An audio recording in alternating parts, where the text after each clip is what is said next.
আসসালামু আলাইকুম রহমতুল্লাহি ওবরকাতুহ। দুরূদ শরীফ পড়লে কি সওয়াব হবে? এই দুরূদ শরীফটা কখন পড়তে হবে এবং এটা পড়লে কি কি উপকার হয়, আজকে সম্পূর্ণ কিছু আপনাদেরকে বলার চেষ্টা করব ইনশাআল্লাহ।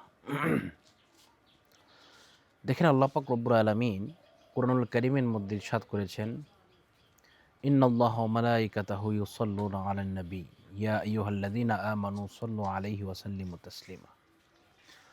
আল্লাহ পাক নিজে এবং তার ফেরেশতাদেরকে নিয়ে দুরূদ শরীফ রাসূল করিম সাল্লাল্লাহু আলাইহি ওয়াসাল্লামের উপরে পড়তেছেন।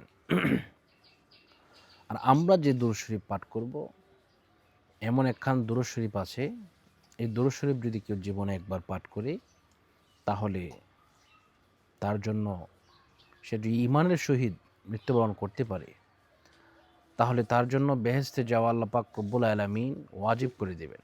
সুবহানাল্লাহি ওয়া বিহামদিহি সুবহানাল্লাহিল আযীম। এজন্য আসুন আমরা সেই দুরূদ শরীফ খান একটু জেনে নিই। আল্লাহ রাসূল সাল্লাল্লাহু আলাইহি ওয়াসাল্লাম বলেছেন, কেউ যদি আল্লাহুম্মা সাল্লি আলা সাইয়্যিদিনা ওয়া নাবিয়িনা ওয়া হাবিবিনা ওয়া শাফিঈনা ওয়া মাওলানা আন-নাবিয়্যিল উম্মিয়্যি ওয়া আলিহি ওয়া সাল্লিম তাসলিমা।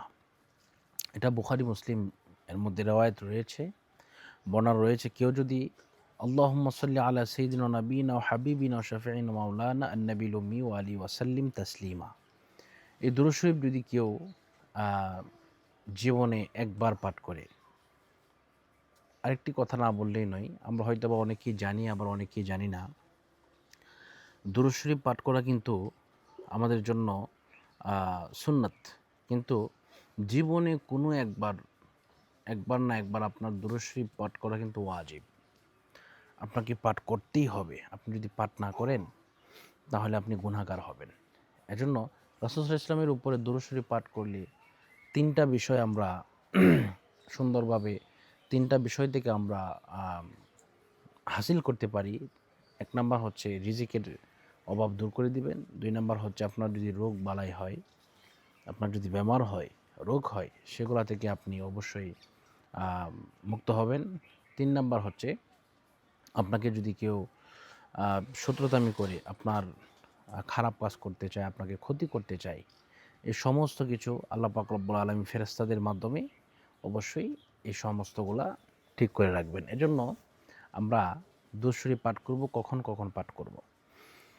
সবচেয়ে ভালো সময় হচ্ছে ফজরের নামাজ আদায় করার পরে দুরূদ শরীফ পাঠ করা, এরপরে মাগরিবের নামাজ আদায় করার পরে দুরূদ শরীফ পাঠ করা। আপনি যদি পারেন দুরূদ ইব্রাহিম, যেটাকে বলা হয় আল্লাহুম্মা সাল্লি আলা মুহাম্মাদ ওয়া আলি মুহাম্মাদ কামা সাল্লাইতা আলা ইব্রাহিম ওয়া আলা আলি ইব্রাহিম ইন্নাকা হামিদুম মাজিদ, এরপরে আছে আল্লাহুম্মা বারিক আলা, এই পুরোটা পড়বেন। আর যদি কেউ যদি নাই পারেন, কোনো কিছুই নাই পারেন, তাহলে সবচেয়ে ছোট যেটা, সেটা আপনারা পড়ে নেবেন, সাল্লাল্লাহু আলাইহি ওয়াসাল্লাম। ঠিক আছে? এই এতটুকু পাঠ করলেই দুরূদ শরীফ পড়া যে সওয়াব, সেটা আপনি পেয়ে যাবেন। আল্লাহ রাসূল বলেন, মান সাল্লা আলাইয়া ওয়াহিদাতান সাল্লাল্লাহু আলাইহি আশরা, যদি কোনো ব্যক্তি একবার দুরূদ শরীফ পাঠ করে, আল্লাহ পাক রব্বুল আলামিন তার উপরে 10টি রহমত নাজিল করেন এবং 10টি গুনাহ কেটে দেন। সুবহানাল্লাহ। এটি সবচেয়ে বড় একটি ফজিলতের আমল। তো আল্লাহ পাক আমাদেরকে কবুল করুন। আজকের মতো এই পর্যন্তই। আগামী কোনো ভিডিও নিয়ে আপনাদের সামনে হাজির হব ইনশাআল্লাহ। আসসালামু আলাইকুম ওয়া রাহমাতুল্লাহি ওয়া বারাকাতুহু।